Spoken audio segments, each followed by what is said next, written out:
not in an obvious way, but there is a subtle influence there. I also feel that the functionality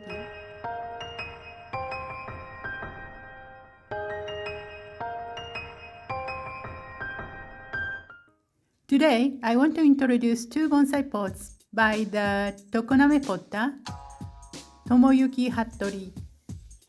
I actually made a video about Hattori years ago, and it was in the very early days of my channel, and I wasn't happy with it, so I deleted it. I've regretted that ever since. Because he's a wonderful bonsai potter, and I really want more bonsai lovers around the world to know his work.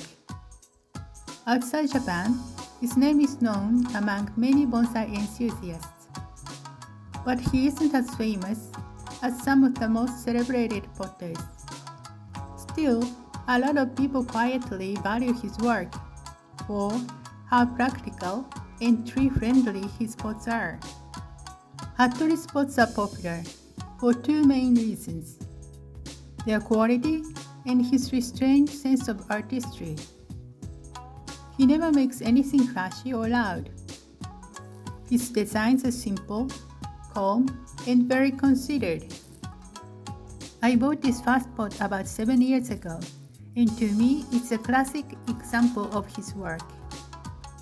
The body is thick and richly glazed, yet somehow it doesn't feel heavy. I suspect that's because the clay contains many tiny air bubbles. Bonsai lovers really value his pots because trees seem to thrive in them. Maybe those air bubbles improve breathability. The pot feels very well ventilated, so the roots don't get waterlogged.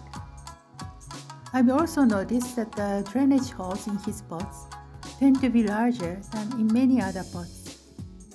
That's a small detail, but it makes a big difference in keeping roots healthy. So, who is Tomoyuki Hattori? Tomoyuki Hattori is one of Tokoname's most prominent potters. He was born in 1952, so he's now in his early 70s.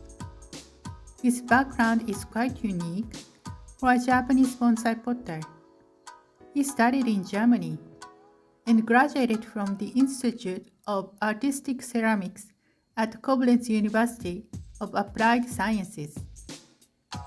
When you know that, his work starts to make even more sense. His pots have a slightly different flavor compared with other Tokoname potters. I lived in Italy for a while, and to me, the color variations in his glazes feel just a little bit European. Not in an obvious way, but there is a subtle influence there. I also feel that the functionality and consistency of his pots reflect his formal, almost scientific ceramic education. The second pot is quite different, and I think comes from his earlier period as a potter. When you look at the painted section, you can feel that his technique was still developing. It's not perfectly controlled, but there is already a clear sense of style and a strong dedication to the piece. I rarely see painted Hattori pots, and this is actually the only one I own with painting on it. I found it at the local bonsai club exhibition. You can tell it has been used for a long time because it has developed a beautiful patina.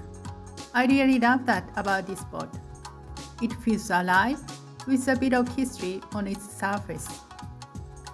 Look closely at these three square shapes in the design.